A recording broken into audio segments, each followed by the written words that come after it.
শেষ হয়েছে শুনানি জাজমেন্টের জন্য আগামীকালকে নির্ধারণ করেছে। গত তারিখে আমরা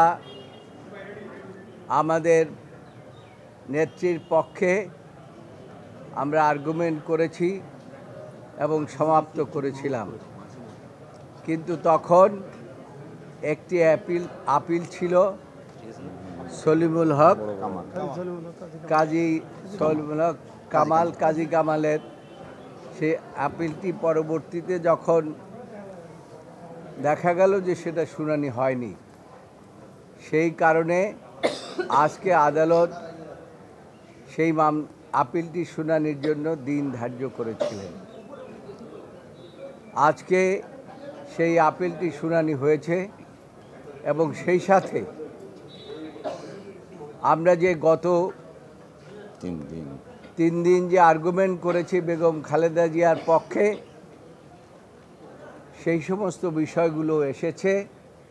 তার মধ্যে মূল যে বিষয়টি এসেছে সেটা হচ্ছে যে মূল যে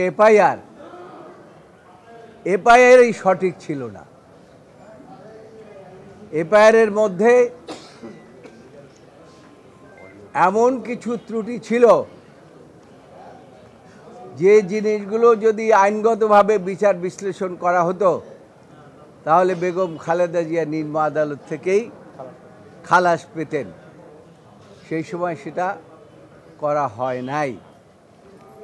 এখানে বিশেষ যে বিষয়টি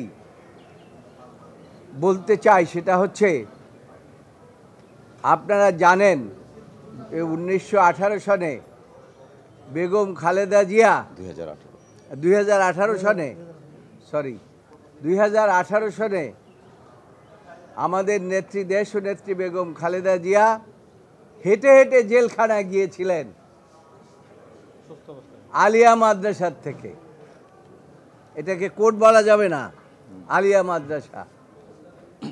আর সেখান থেকে স্ট্রেচারে করে তাকে নেওয়া হয়েছিল পিজি হসপিটালে।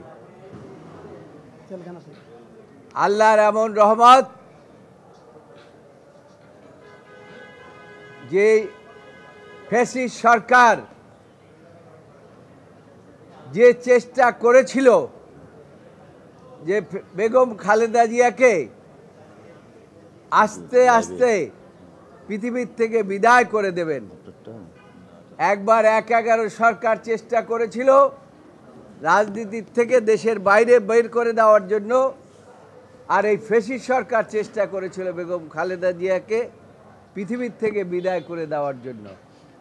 কিন্তু আল্লাহর এমনই রহমত যে ফ্যাসিস্ট সরকার শেষ পর্যন্ত বাংলাদেশ থেকে পালিয়ে চলে গেছেন।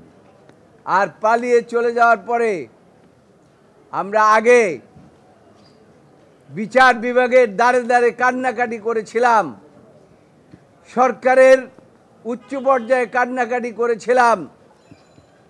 দেশনেত্রী বেগম খালেদা জিয়া বাংলাদেশের গণমানুষের নেত্রী, তাকে বাঁচতে দেন, তার চিকিৎসার ব্যবস্থা করতে দেন, তাকে বিদেশে যেতে দেন। কিন্তু তৎকালীন সরকার, ফ্যাসিস্ট সরকাররা সেটা দেয়নি। কিন্তু আল্লাহর এমনই রহমত যে বেগম খালেদা জিয়া শেষ পর্যন্ত তিনি চিকিৎসার জন্য গিয়েছেন। তার জন্য কুয়েতের আমির আর কাতারের আমির রাজকীয় বিমান পাঠিয়েছেন এবং এয়ার অ্যাম্বুলেন্স পাঠিয়েছেন, এবং সেই এয়ার অ্যাম্বুলেন্সে তিনি চিকিৎসার জন্য গিয়েছেন। আজকে যে মামলাটি হয়েছে, এই মামলার মধ্যে শেষ পর্যন্ত যে কনক্লুশন যেটা এসেছে, যে এই মামলার মধ্যে তাকে সাজা দেওয়ার জন্য কোনো ইনগ্রেডিয়েন্ট ছিল না।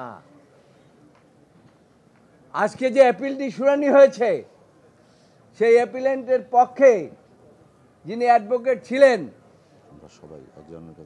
এবং তিনি নিজে বলেছেন এবং আমাদের রেফারেন্স দিয়ে বলেছেন যে আমরা বিগত 3 দিন বেগম খালেদা জিয়ার পক্ষে যে আর্গুমেন্টগুলো করেছি, সবগুলো আর্গুমেন্ট লিগ্যাল আর্গুমেন্ট, এবং তিনি সেগুলো অ্যাডপ্ট করেছেন। তাই আমরা আশা করি এবং আগামীকালকে যেহেতু এই মামলার রায়ের দিন ধার্য হয়েছে, আমরা আশা করি আগামীকালকে আমাদের দেশনেত্রী, বাংলাদেশের গণমানুষের নেত্রী, তিনবারের প্রধানমন্ত্রী, এবং আশা করি আগামীতে ভবিষ্যতেও আল্লাহর রহমতে আল্লাহ তাকে যদি বাঁচিয়ে রাখবেন ইনশাআল্লাহ, এবং তিনি এই দেশের ক্ষমতায় আবার ফিরে আসবেন আল্লাহর রহমতে, এটা আমরা আশা করি। এবং আগামীকালকে আল্লাহর রহমতে এই আদালত থেকে, দেশের সর্বোচ্চ আদালত থেকে আমরা ন্যায় বিচার পাব এবং তিনি সহ অন্যান্যরা খালাস পাবেন। এটাই হচ্ছে আজকের এখানের আদেশ মোতাবেক আগামীকালকে জাজমেন্টের দিন ধার্য আছে। আমাদের কায়সার কামাল সাহেব